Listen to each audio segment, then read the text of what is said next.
할렐루야. 오늘 또 주님의 은혜와 평강이 여러분과 함께 하기를 축복합니다. 한때 웰빙이란 말이 유행했죠. 어떻게 잘 살 것인가, 어떻게 존재할 것인가. 그러나 요즘 또 웰다잉에 대한 이야기를 많이 합니다. 어떻게 죽을 것인가 하는 것이에요. 저 역시도 이제 젊었을 때 어떻게 존재할 것인가를 늘 고민했지만 이제 은퇴를 하고 나이가 들다 보니까 점점 웰다잉, 어떻게 죽을 것인가를 생각하지 않을 수 없습니다. 하늘나라가 가까웠기 때문에 그렇잖아요. 그래서 제가 말씀드린 대로 문패는 내가 달 수 있지만 비석은 내가 쓸 수가 없어요. 다른 사람이 평가하는 거지요. 사람들이 여러분이 살아온 과정도 기억하겠지만 더욱 기억하는 것은 여러분의 마지막의 모습입니다. 여러분이 어떤 모습이냐 하는 겁니다. 여러분, 오늘 또 주님이 오라 하시면 내가 할렐루야 주님을 찬양하면서 하나님 나라에 갈 수 있는 준비가 되어 있어야 하겠습니다. 뿐만 아니라 나의 그 마지막 모습이 많은 사람들에게 교훈이 되고 뿐만 아니라 이것이 하나님께 영광이 되는 삶을 살아야 하겠습니다. 웰빙도 하시고 웰다잉도 하는 저와 여러분들이 되시기를 주의 이름으로 간절히 축원합니다. 오늘 아침 하나님께서 우리에게 허락해 주신 말씀은 사무엘상 31장 1절로 13절 말씀입니다.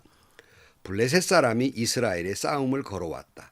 이스라엘 사람들은 블레셋 사람 앞에서 도망하다가 길보아 산에서 죽임을 당하여 쓰러졌다. 블레셋 사람들은 사울과 그의 아들들을 바싹 추격하여 사울의 아들 요나단과 아비나답과 말기수아를 죽였다. 싸움이 치열해지면서 전세가 사울에게 불리해졌다. 활을 쏘는 군인들이 사울을 알아보고 활을 쏘자 그가 화살을 맞고 중상을 입었다. 사울이 자기의 무기 담당 병사에게 명령하였다. 내 칼을 뽑아서 나를 찔러라. 저 할례 받지 못한 이방인들이 와서 나를 찌르고 능욕하지 못하도록 하여라. 그러나 그 무기 담당 병사는 너무 겁이 나서 찌르려고 하지 않았다. 그러자 사울은 자기의 칼을 뽑아서 그 위에 엎어졌다. 그 무기 담당 병사는 사울이 죽는 것을 보고 자기도 자기의 칼을 뽑아 그 위에 엎어져서 사울과 함께 죽었다. 사울이 그의 세 아들과 사울의 무기 담당 병사가 이렇게 죽었다. 사울의 부하도 그날 다 함께 죽었다. 골짜기 건너편 요단강 건너편에 살던 이스라엘 사람들은 이스라엘 군인들이 도망친 것과 사울과 그의 아들들이 죽은 것을 보고 살던 성읍들을 버리고 도망쳤다. 그래서 블레셋 사람이 여러 성읍으로 들어와서 거기에서 살았다. 그 이튿날 블레셋 사람이 죽은 사람들의 옷을 벗기러 왔다가 사울과 그의 세 아들이 길보아 산에 쓰러져 있는 것을 발견하였다.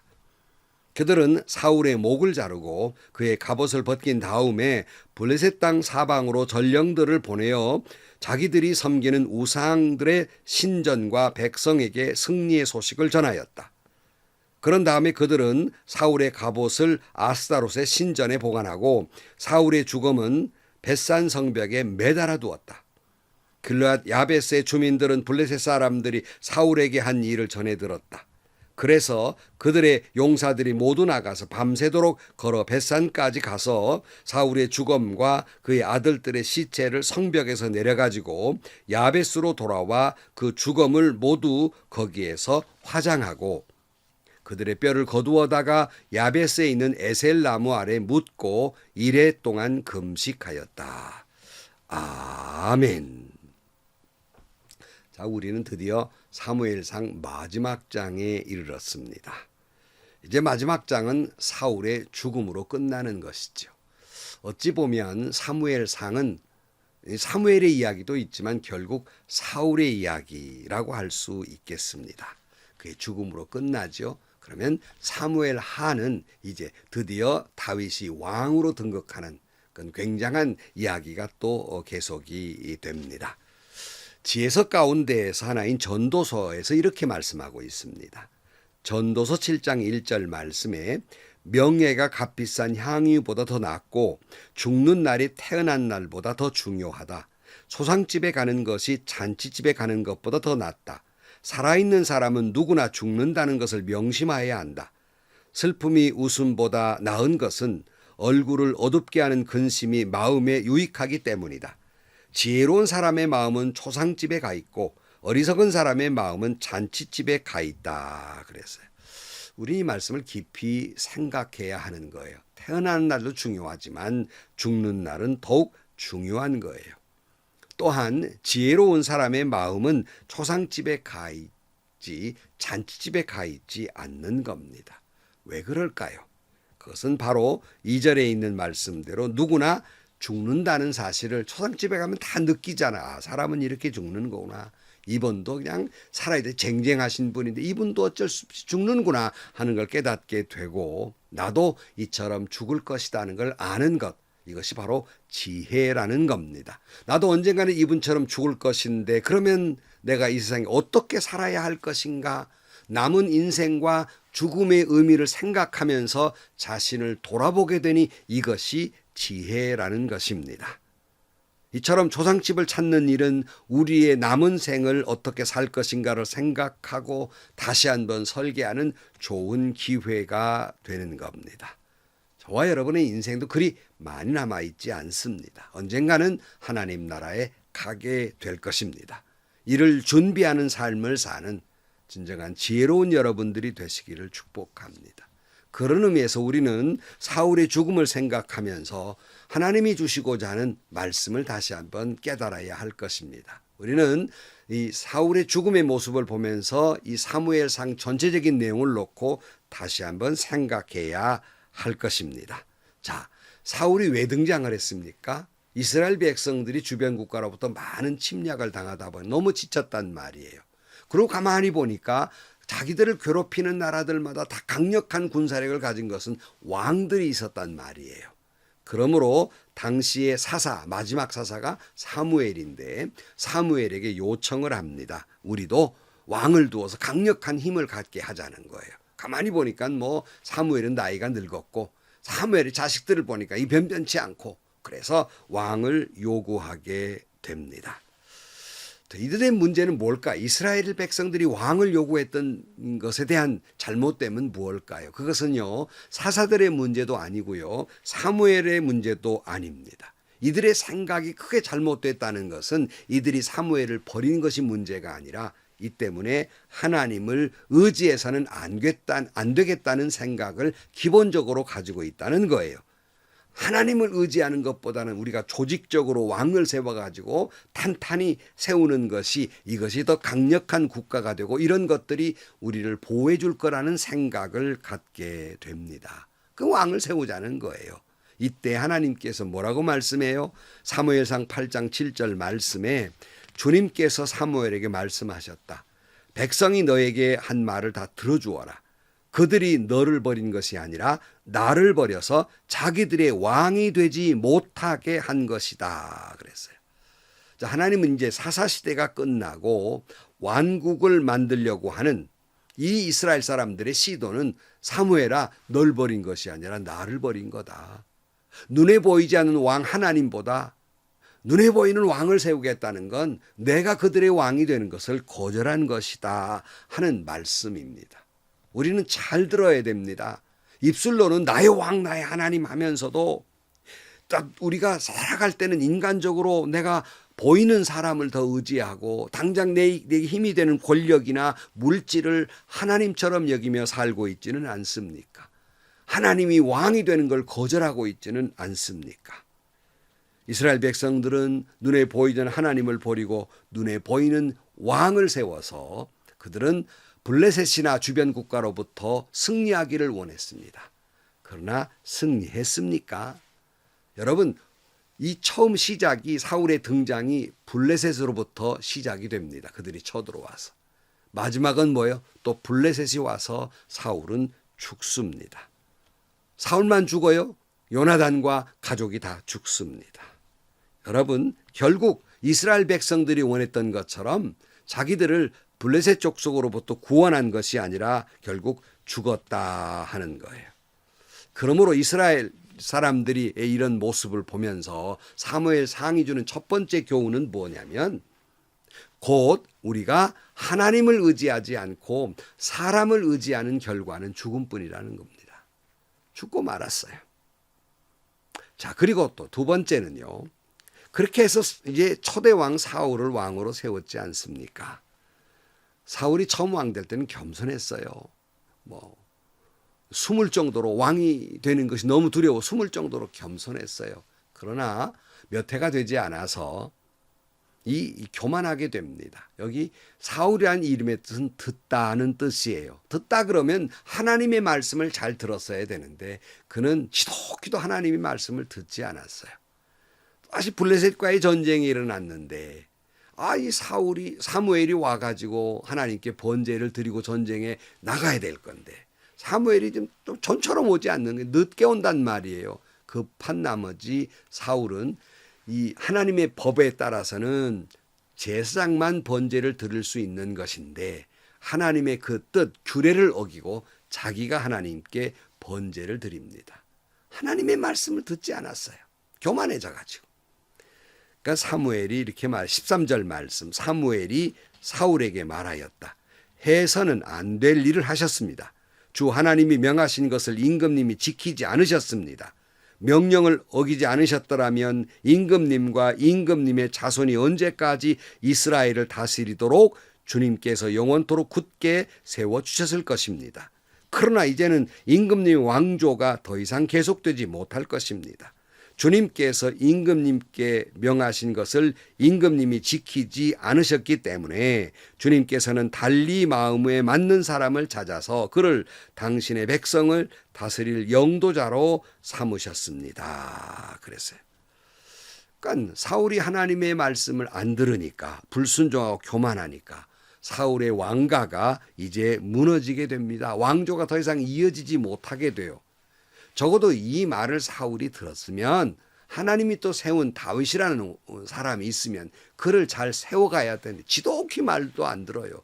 이 다윗을 이제 죽이려고 야단하게 됩니다. 야고보 4장 6절 말씀에 그러나 하나님께서는 더 큰 은혜를 주십니다. 그러므로 성경에 이르기를 하나님께서는 교만한 자들을 물리치시고 겸손한 자들에게 은혜를 주신다 하고 말합니다. 그러므로 하나님께 복종하고 악마를 물리치십시오. 그리하면 악마는 달아날 것입니다. 그랬어요. 여러분, 교만하면 죽습니다. 교만하면 은혜의 그 가문이 몰락하고 만다는 사실을 기억하셔야 됩니다. 여러분 말씀드렸습니다만 교만이란 뭘까? 교만이라고 하는 것은 내가 겸손하지는 않지만 그래도 나는 교만하지는 않아. 이것이 교만이다. 늘 말씀드렸습니다. 거꾸로 겸손한 사람은 누굴까? 이 말씀을 들으니 나는 그럴 수 없는 교만한 사람이었구나. 하나님 앞에 회개하는 사람. 이것이 바로 겸손한 사람입니다. 다시 말씀드립니다. 교만하면 다윗의 왕조가 이제 끊어져 버린 것처럼 하나님의 은혜와 축복의 가문이 끊어진다는 사실을 기억하면서 그러나 여러분이 하나님 앞에 겸손하면 하나님은 은혜 위에 은혜를 주실 것입니다. 자, 오늘 본문으로 돌아가서 세 번째로 보면 사울은 블레셋과의 전쟁을 하다가 화살에 맞아서 죽습니다. 3절 말씀. 싸움이 치열해지면서 전세가 사울에게 불리해졌다. 활을 쏘는 군인들이 사울을 알아보고 활을 쏘자 그가 화살에 맞고 중상을 입었다.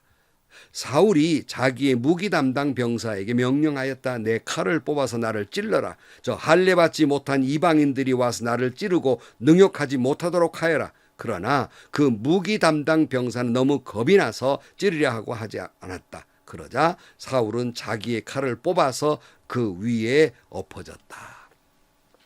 스스로 자살을 하게 되고 죽게 됩니다. 처절하게 비참하게 되지요. 그럼 자기는 저 할례 받지 못한 사람들에게 내가 그저 능욕을 받지 않겠다 그랬지만 여러분 뒤에 다 우리가 알지만은 이 사울을 이제 죽음을 갖다가 매달아 놓고 그럴 수 없게 처절하게 그렇게 만들어 버리고 말았지 않습니까? 그토록 다윗을 죽이려 했던 그 칼에 자기가 스스로 죽고 맙니다. 그토록 하나님이 택한 사람이라고 했는데도 불구하고 지도기도 말을 듣지 않고 다윗을 죽이려고 득달같이 계속 쫓아다녔습니다. 그러나 결국 그는 스스로 죽어요. 여러분 이런 과정에서 여러분 다윗은 어땠습니까? 여러 번 사울을 죽일 기회가 있었지만 죽이지 않습니다. 왜요? 하나님이 세운 사람이라는 겁니다. 비록 자기를 죽이는 원수지만 하나님을 보고, 내 원수지만 하나님의 눈으로 보면 하나님이 세운 사람이라는 겁니다. 그리고 그는 원수를 갚지 않습니다. 여러분, 로마서 12장 19절 말씀이 뭐라고 했어요? 사랑하는 여러분, 여러분은 스스로 원수를 갚지 말고 그 일은 하나님의 진노하심에 맡기십시오.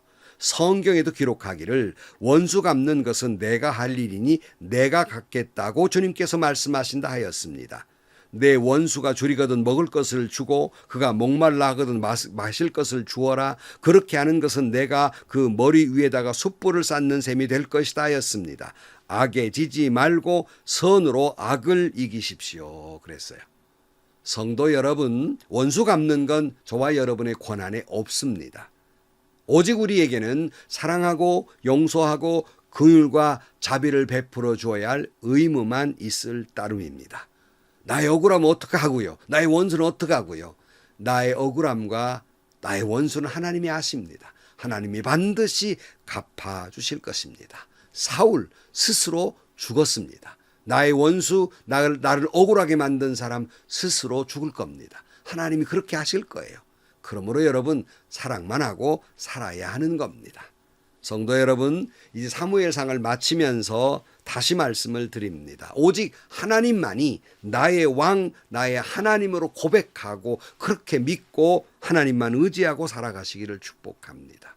교만하면 죽습니다. 예수님이 낮고 천한 이 땅에 내려오셔서 십자가를 지기까지 죽기까지 말씀에 순종했던 그 겸손함, 우리에게도 겸손히 하나님 말씀에 순종하면 은혜 위에 은혜를 베풀어 주실 것입니다. 오늘 또 원수 갚는 건 내 일이 아닙니다. 우리 오직 사랑만 하고 살 것입니다. 그 모든 건 하나님은 원수를 갚아 주실 것입니다. 오늘 또 악에 지지 말고 선으로 악을 갚으며 살아가는 저와 여러분들이 되시기를 주의 이름으로 간절히 축원합니다. 기도하시겠습니다. 하나님 아버지, 사무엘상을 마치면서 주님이 주신 음성을 다시 들었습니다. 결코 하나님만이 나의 왕, 나의 하나님, 모든 것 하나님께 맡기며 살게 하여 주옵소서.